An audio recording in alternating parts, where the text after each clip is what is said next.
প্রধান উপদেষ্টা অধ্যাপক ডক্টর মোহাম্মদ ইউনূস বলেছেন, অন্তর্বর্তীকালীন সরকার নির্ধারিত সময়ের মধ্যে নির্বাচন অনুষ্ঠানের জন্য প্রতিশ্রুতিবদ্ধ এবং কোনো দাবির কারণে ভোট পিছিয়ে দেওয়া হবে না। বৃহস্পতিবার ঢাকার ইন্টারন্যাশনাল ক্রাইসিস গ্রুপের ডক্টর কমফোর্ট ইরোর নেতৃত্বাধীন একটি প্রতিনিধি দলের সঙ্গে আলোচনায় অধ্যাপক ইউনূস জানান, সরকার নির্বাচনের জন্য দুইটি সম্ভাব্য সময়সীমা নির্ধারণ করেছে এবং নির্ধারিত তারিখ পরিবর্তন করা হবে না। রাজনৈতিক দল আওয়ামী লীগের বিষয়ে অধ্যাপক ইউনূস বলেন, অন্তর্বর্তীকালীন সরকারের আওয়ামী লীগকে নিষিদ্ধ করার কোনো পরিকল্পনা নেই। তবে দলের যেসব নেতার বিরুদ্ধে হত্যা ও মানবতা বিরোধী অপরাধ সহ অন্যান্য অপরাধের অভিযোগ রয়েছে তাদের বাংলাদেশের আদালতে বিচার করা হবে।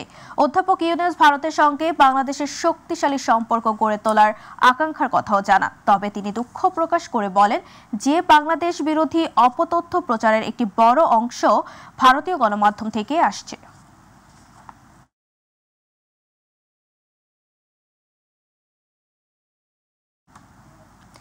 আওয়ামী লীগকে নিষিদ্ধের দাবিতে মধ্যরাতে বিক্ষোভ মিছিল করেছে ঢাকা বিশ্ববিদ্যালয়ের একদল শিক্ষার্থী। বৃহস্পতিবার দিবাগত রাত 1:30টার দিকে এই মিছিল হয়। মিছিলটি হলপাড়া থেকে শুরু হয়ে ক্যাম্পাসের বিভিন্ন সড়ক প্রদক্ষিণ করে বিশ্ববিদ্যালয়ের সন্ত্রাস বিরোধী রাজু ভাস্কর্যে গিয়ে শেষ হয়। রাজু ভাস্কর্যের সামনে সংক্ষিপ্ত সমাবেশে বক্তারা বলেন, যে বাংলায় আওয়ামী লীগ রক্ত ঝরিয়েছে, যারা গণহত্যায় জড়িত তাদের নিষিদ্ধ না করলে এদেশের ছাত্র জনতা তা মেনে নেবে না। গণহত্যার দায় নিয়ে অবশ্যই আওয়ামী লীগকে নিষিদ্ধ করতে হবে। এর আগে বৃহস্পতিবার ইন্টারন্যাশনাল ক্রাইসিস গ্রুপের প্রতিনিধি দলের সঙ্গে বৈঠকে অন্তর্বর্তী সরকারের প্রধান উপদেষ্টা ডক্টর মোহাম্মদ ইউনূস বলেছিলেন, আওয়ামী লীগকে নিষিদ্ধ করার কোনো পরিকল্পনা নেই সরকারের। তবে দলটির নেতৃত্বের মধ্যে হত্যা ও মানবতা বিরোধী অপরাধের অভিযোগে অভিযুক্ত ব্যক্তিদের দেশের আদালতে বিচার করা হবে। মৌসুমের স্বাভাবিক লঘুচাপ দক্ষিণ বঙ্গোপসাগরে অবস্থান করছে। এই পরিস্থিতিতে ঢাকা সহ দেশের 7 বিভাগে বৃষ্টি হতে পারে বলে জানিয়েছে আবহাওয়া অফিস। আবহাওয়া অধিদপ্তরের সবশেষ তথ্য অনুযায়ী আজ সন্ধ্যা 6টা পর্যন্ত রাজশাহী, ঢাকা, ময়মনসিংহ, খুলনা, বরিশাল, চট্টগ্রাম ও সিলেট বিভাগের 2-1 জায়গায় অস্থায়ীভাবে দমকা বা ঝড়ো হাওয়া সহ বিদ্যুৎ চমকানো বা বৃষ্টি বা বজ্রসহ বৃষ্টি হতে পারে।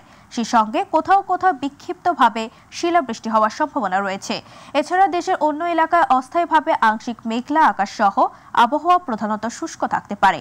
এদিকে শুক্রবার সন্ধ্যা 6টা থেকে পরবর্তী 24 ঘন্টার পূর্বাভাসে বলা হয়েছে, রাজশাহী, ময়মনসিংহ, ঢাকা, খুলনা, বরিশাল, চট্টগ্রাম ও সিলেটের 2-1 জায়গায় বজ্রপাত সহ বৃষ্টি হতে পারে। সেই সঙ্গে কোথাও কোথাও বিক্ষিপ্তভাবে শিলাবৃষ্টি হওয়ার সম্ভাবনা রয়েছে। ঈদ সামনে রেখে ব্যস্ততা বেড়েছে সিরাজগঞ্জের তাঁতপল্লিগুলোতে। দিনরাত এক করে চলছে কাপড় বুননের কাজ। নানা রঙে ও সাজে তৈরি হচ্ছে বাহারি ধরনের শাড়ি, লুঙ্গি ও গামছা। এবারের ঈদ বাজারে ভারতীয় শাড়ির পরিমাণ কম থাকায় দেশীয় শাড়ির চাহিদা বাড়বে বলে ধারণা করছে তাঁত মালিকেরা।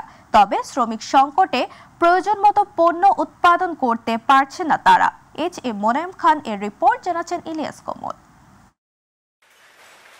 দিনের আলো ফোটার সাথে সাথেই তাঁতের খটখট শব্দে মুখরিত এখন সিরাজগঞ্জের তাঁতপল্লিগুলো। ঈদ উল ফিতর উপলক্ষে নানা ধরনের শাড়ি, লুঙ্গি ও গামছা তৈরি করছে তাঁতকর্মীরা। এবার ঈদে বিভিন্ন রকমের জামদানি সহ প্রিন্ট ও সিল্ক শাড়ির বেশ চাহিদা রয়েছে।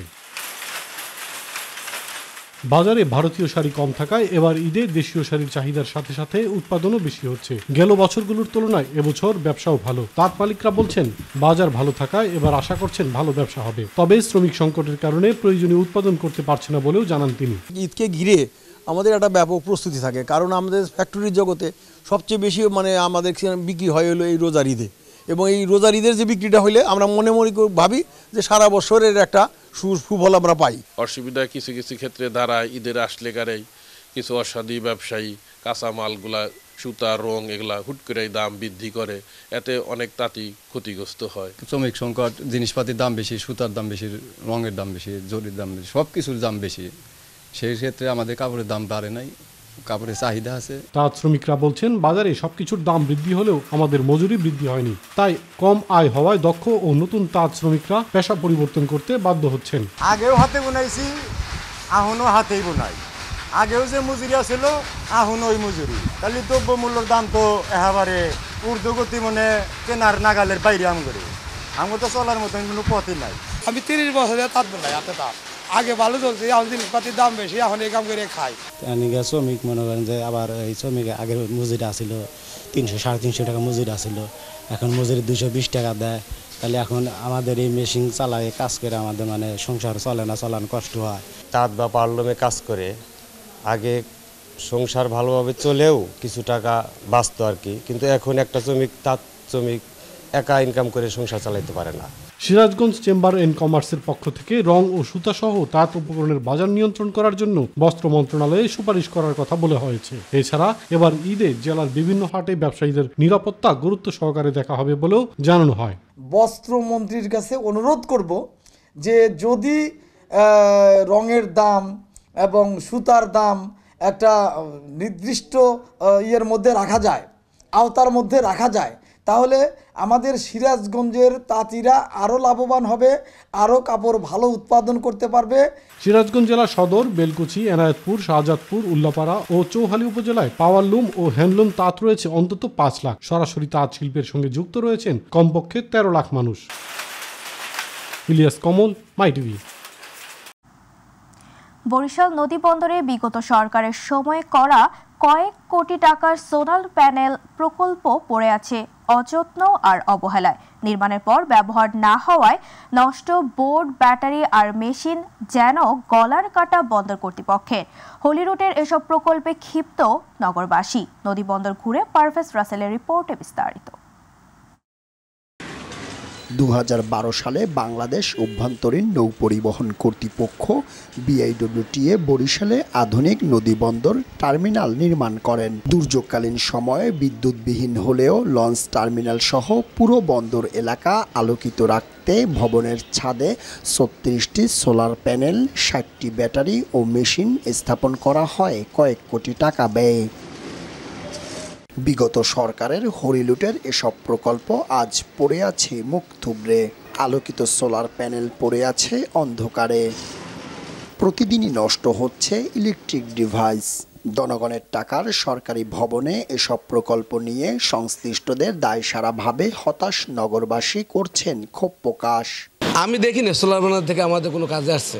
যখন লাগাইছে তখন ঠিকই ব্যবহার উপযোগী ছিল, এরপর নতুন করে রিপেয়ার করা হচ্ছে না, এটা ব্যবহার অনুপযোগী হয়ে আছে। আমি লিখিত দিছি যে মেশিনে কাজ করে না, মেশিন সারান লাগবে, তো অফিস এটা নিয়ে কী ব্যবস্থা নিচ্ছে আমি জানি না। অকেজ অবস্থায় পড়ে আছে, তাদের টাকা তুলে নিয়ে লুটপাট করার কাজ, তারা লুটপাট করে গেছে। কোনো আলোর মুখ তারা তো দেখেই নেই, বরং এই প্রজেক্টগুলোর সব টাকাগুলো তারা লুটপাট করে খেয়েছে। তদারকি করে আবারও চালুর আশ্বাস দিয়েছে বন্দর কর্তৃপক্ষ। টাকা খরচ করে প্রজেক্ট নিচ্ছে আর সেটা ফ্রুটফুল হবে না, এটা তো আসলে কোনোভাবেই কাম্য না। অবশ্যই এটা খারাপ জিনিস এবং আমরা চেষ্টা করব যে এইটা থেকে আমরা বেরোয় আসতে পারি কিভাবে, এবং আমি সেই চেষ্টাই করব। দেখি আমি ইঞ্জিনিয়ারের সঙ্গে কথা বলে এবং এটার কবে প্রজেক্ট নেওয়া হয়েছিল, এটার ওয়ারেন্টি আছে কিনা এবং কেন এটা কাজ করছে না, যদি আমাদের কিছু অর্থ খরচ করে এটা কাজ করানো যায় সে ব্যাপারে আমরা সচেষ্ট থাকব। সোলার প্যানেলের মতো এভাবেই সঠিক তদারকির অভাবে নষ্ট হচ্ছে রাষ্ট্রের কোটি কোটি টাকার সম্পদ, যা দেখেও দেখছে না সংশ্লিষ্ট বিভাগ। গণ অভ্যুত্থানের নতুন বাংলাদেশে সময় এসেছে এসব সংস্কারের। পারভেজ রাসেল, মাইটিভি, বরিশাল। শরীদপুর পৌর এলাকায় দখল দূষণে বিপর্যস্ত পালং খাল উদ্ধার করা হয়েছে। জেলা প্রশাসন ও পৌরসভার এমন উদ্যোগে সন্তুষ্টি প্রকাশ করেছেন স্থানীয়রা। খালটি সচল হওয়ায় মশা মাছির উপদ্রব থেকে মুক্তির সঙ্গে কৃষি খাতে সুফল পাবে বলে জানান স্থানীয়রা। প্রতিনিধি সজীব শিকদারের রিপোর্ট, জানাচ্ছেন শামস তাবরিজ উচ্ছ্বাস। প্রায় 3 দশক পর শরীয়তপুর শহরের রাজগঞ্জ ব্রিজ থেকে কীর্তিনাশা নদী পর্যন্ত বিস্তীর্ণ প্রায় 2 কিলোমিটার পালং খাল উদ্ধার করেছে জেলা প্রশাসন ও পৌর কর্তৃপক্ষ। খালটির বেশ কিছু এলাকা প্রভাবশালীদের দখলে নিয়ে স্থাপনা, দোকানপাট নির্মাণ করে ব্যবসা বাণিজ্য পরিচালনা করছিল। এছাড়াও শহরের বাসিন্দারা ময়লা আবর্জনা ফেলায় খালটি বন্ধ হয়ে যাওয়ায় তৈরি হয় পরিবেশ দূষণ। এতে খালের পানির প্রবাহ বন্ধ হয়ে যায়। গতবার কিন্তু খালের পানি খারাপ ছিল, এখন এই নতুন সরকার আইসা ডিসি সাহেব ভালো উদ্যোগ নিয়েছে। উদ্যোগ নেওয়ার খাল খনন করছে, খাল খনন করণে আমাদের ভালো পানি পাইছি। খালটা আগে ভাই আসলো কি, খালটা অনেক ভাই নোংরা বিষাচ্ছ, এখন খালে পানি আছে, পরিষ্কার আছে। ধন্যবাদ জেলা প্রশাসন থেকে আমাদের জন্য এমন একটা উদ্যোগ নেওয়ার জন্য, যাতে আমরা পরিপূর্ণভাবে কাজটা করতে পাইয়া এখন অনেক কৃষক উপকৃত হয়েছে। সম্প্রতি শরীয়তপুর জেলা প্রশাসক মোহাম্মদ আশরাফুদ্দিনের উদ্যোগে উদ্ধার করা হয় খালটি। খালটি সচল হলে মশা মাছির উপদ্রব থেকে রক্ষার পাশাপাশি কৃষি ক্ষেত্রেও সুফল মিলবে বলে জানান কৃষকেরা। আগে তো ভালোই পানি কাজে ভালোই পাইতেছে, এখন খালটা পানি আগে কাটা আসলো না, এখন কাছে দখল করে খাই যে সুরুচি হোটেলটা ওইটা দখল করে রাখছিল, খালটা পুরো আটকায় রাখছিল, ওটা ভাঙ্গিয়া চুরিয়া দিছে। তো আমরা পানি পাইছি, বাবু ম্যানেজারও ঠিক মতো পানি দিতে পারছে এবং ধান মাশাআল্লাহ দিলে খুব ভালো হয়েছে। মেন খালটা সড়ক কারণে এই জন্য আমাকে পানিটা ভালো পাইছি, এই জন্য ধানের দেন ধানের ফলন কি চাইলে পুরানটা জুড়ে জায়গা। খালটি উদ্ধার ও খালের পানি প্রবাহমান করার জন্য পরিষ্কার পরিচ্ছন্নতার কাজ চলছে, এটি অব্যাহত থাকবে বলে জানান জেলা প্রশাসক। পরিবেশ সংরক্ষণ সংশ্লিষ্ট কাজের একটি কাজ হচ্ছে এই আমাদের যত নদ নদী আছে বা খাল আছে সেগুলোকে প্রবাহমান রাখা, সেগুলোতে যদি অবৈধ দখল থেকে থাকে অবৈধ দখল মুক্ত করা, সেই উদ্দেশ্যকে মাথায় রেখে আমাদের এই কাজটি আসলে করা হয়েছে এবং আমার বিশ্বাস যে এতে শরীয়তপুরের স্থানীয় জনগণ নিশ্চয়ই উপকৃত হয়েছে। শামস তাবরিজ উচ্ছ্বাস, মাই টিভি নিউজ ডেস্ক। এবার গ্রাম বাংলার খবর।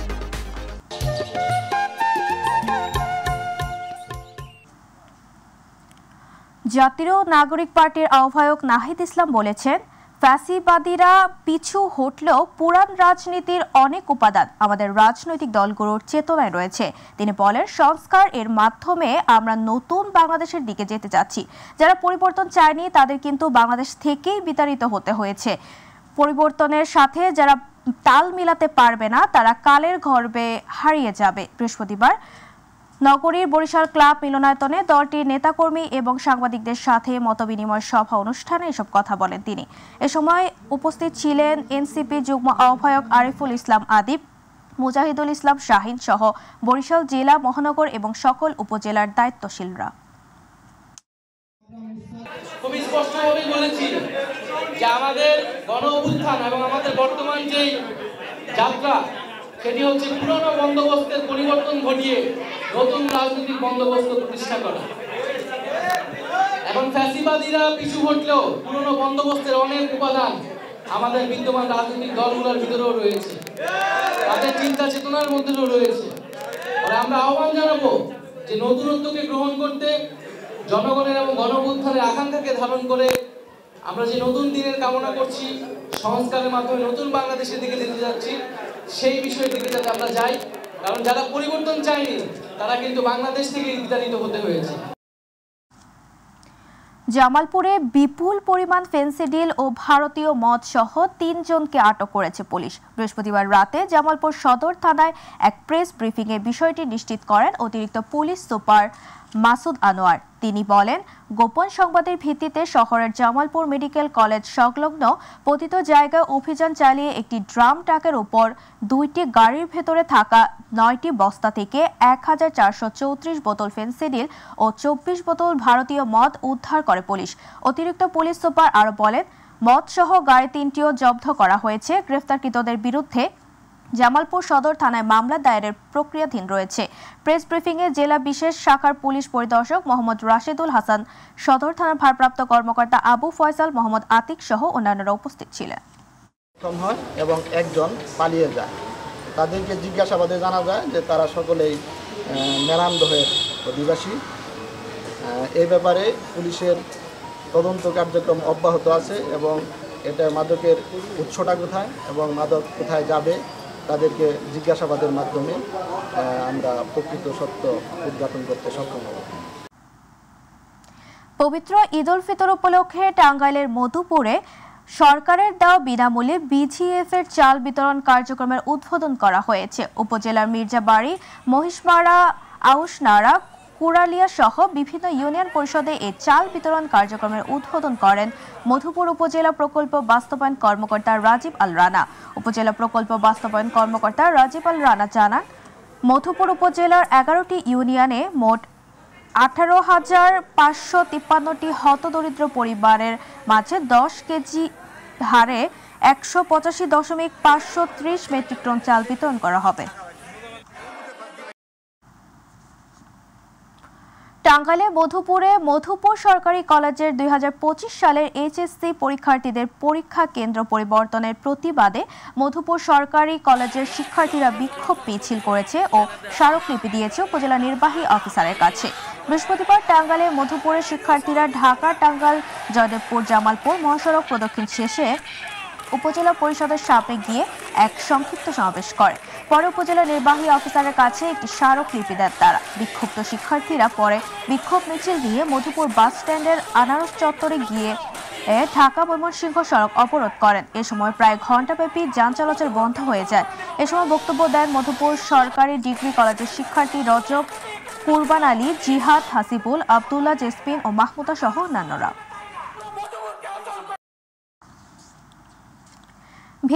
বিএনপির ভারপ্রাপ্ত চেয়ারম্যান তারেক রহমান কর্তৃক জাতির সামনে উপস্থাপিত রাষ্ট্র কাঠামো মেরামতের জন্য 31 দফার কর্মশালা করেছে ছাত্রদল। বৃহস্পতিবার বৃত্তিপাড়া বাজারে অনুষ্ঠিত উক্ত কর্মশালায় প্রধান অতিথি ছিলেন কেন্দ্রীয় বিএনপির স্থানীয় সরকার বিষয়ক সম্পাদক ও সাবেক সংসদ সদস্য অধ্যক্ষ সোহরাফুদ্দিন। কুষ্টিয়ার জেলা ছাত্রদলের আহ্বায়ক মোজাক্কির রহমান রাব্বি সঞ্চালনায় অনুষ্ঠিত 31 দফার এই কর্মশালায় বিএনপি ও ছাত্রদলের বিভিন্ন পর্যায়ের নেতৃবৃন্দরা অংশ নেয়। পরে বিএনপি চেয়ারপারসন বেগম খালেদা জিয়ার সুস্থতা কামনায় দোয়া ও ইফতার বিতরণ করা হয়।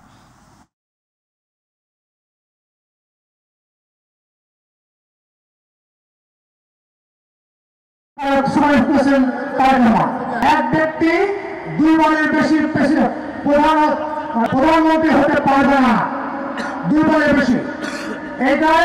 এই ফর্মুলাটা নেওয়ার জন্য তিনি জাতির সামনে উপস্থাপন করছে। আপনারা গ্রহণ করবেন কিনা সেটা আপনাদের জানাতে আসেন। দেশনেত্রী বেগম খালেদা জিয়ার রোগ মুক্তি ও সুস্থতা কামনায় মাদারীপুরের কালকিনিতে ইফতার ও দোয়া মাহফিল অনুষ্ঠিত হয়েছে।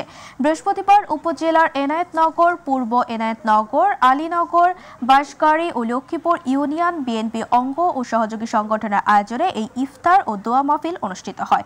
উপজেলা বিএনপির সাবেক সভাপতি ফজলুল হক ব্যাপারীর সভাপতিত্বে ও সাবেক সাধারণ সম্পাদক এস.এম. মাহবুব হোসেন মুন্সির সঞ্চালনায় এতে প্রধান অতিথি হিসেবে উপস্থিত ছিলেন বিএনপির জাতীয় নির্বাহী কমিটির সহ গণশিক্ষা বিষয়ক সম্পাদক আনিসুর রহমান তালুকদার খোকন।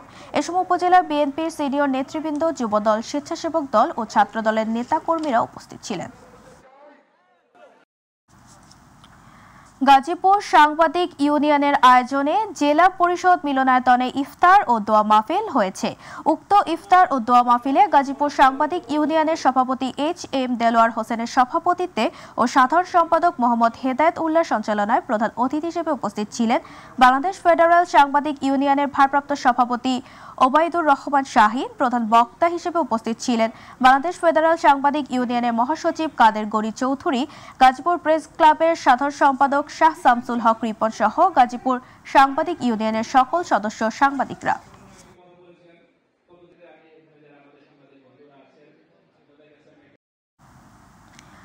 গাজীপুরে কালিয়াকৈরে মৌচাক 6 নং ওয়ার্ড বিএনপি ও অঙ্গ সংগঠনের আয়োজনে দেশনেত্রী বেগম খালেদা জিয়ার রোগ মুক্তি এবং দেশনায়ক তারেক রহমানের দীর্ঘায়ু কামনায় মৌচাক এবিসি বিগ ফ্রেন্ড মাঠে বৃহস্পতিবার এক বিশেষ ইফতার ও দোয়া মাহফিল অনুষ্ঠিত হয়েছে। অনুষ্ঠানে মৌচাক 6 নং ওয়ার্ড বিএনপির সহসভাপতি দেলোয়ার হোসেনের সভাপতিত্বে ও গাজীপুর জেলা যুবদলের সাবেক সদস্য সচিব অ্যাডভোকেট রফিকুল ইসলাম ও মৌচাক ইউনিয়ন 6 নং ওয়ার্ড বিএনপির সাধারণ সম্পাদক সাইজউদ্দিন শহীদের সঞ্চালনায় বক্তব্য রাখেন বিএনপির কেন্দ্রীয় কমিটির ঢাকা বিভাগীয় সাংগঠনিক সম্পাদক কাজী সাইদুল আলম বাবুল, কালিয়াকৈর উপজেলার বিএনপির সাধারণ সম্পাদক পারভেজ আহমেদ সহ বিএনপির অঙ্গ সংগঠনের নেতাকর্মীরা।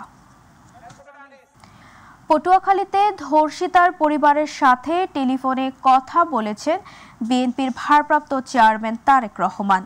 বৃহস্পতিবার রাতে পটুয়াখালী মেডিকেল কলেজ হাসপাতালের মিলনায়তনে বিএনপির কেন্দ্রীয় নির্বাহী পরিষদ সদস্য হাসান মাহমুদ, জেলা বিএনপি সদস্য মোস্তাক আহমেদ পিনু, অ্যাডভোকেট মুজিবুর রহমান টোটন সহ অঙ্গ সংগঠনের নেতৃবৃন্দদের উপস্থিতিতে নির্যাতিতর মা, বোন, চাচা ও মামার সাথে কথা বলে সার্বিক সহযোগিতা প্রদানের পাশাপাশি আইনি সহযোগিতা প্রদানের জন্য নেতাকর্মীদের নির্দেশনা প্রদান করেন।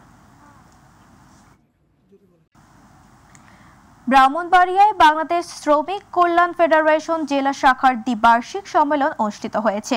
সম্মেলনে মোহাম্মদ রোকন উদ্দিনকে সভাপতি ও আক্তার হোসেনকে সেক্রেটারি করে ৩৫ সদস্য বিশিষ্ট ব্রাহ্মণবাড়িয়া শ্রমিক কল্যাণ ফেডারেশনের নতুন কমিটি গঠিত হয়।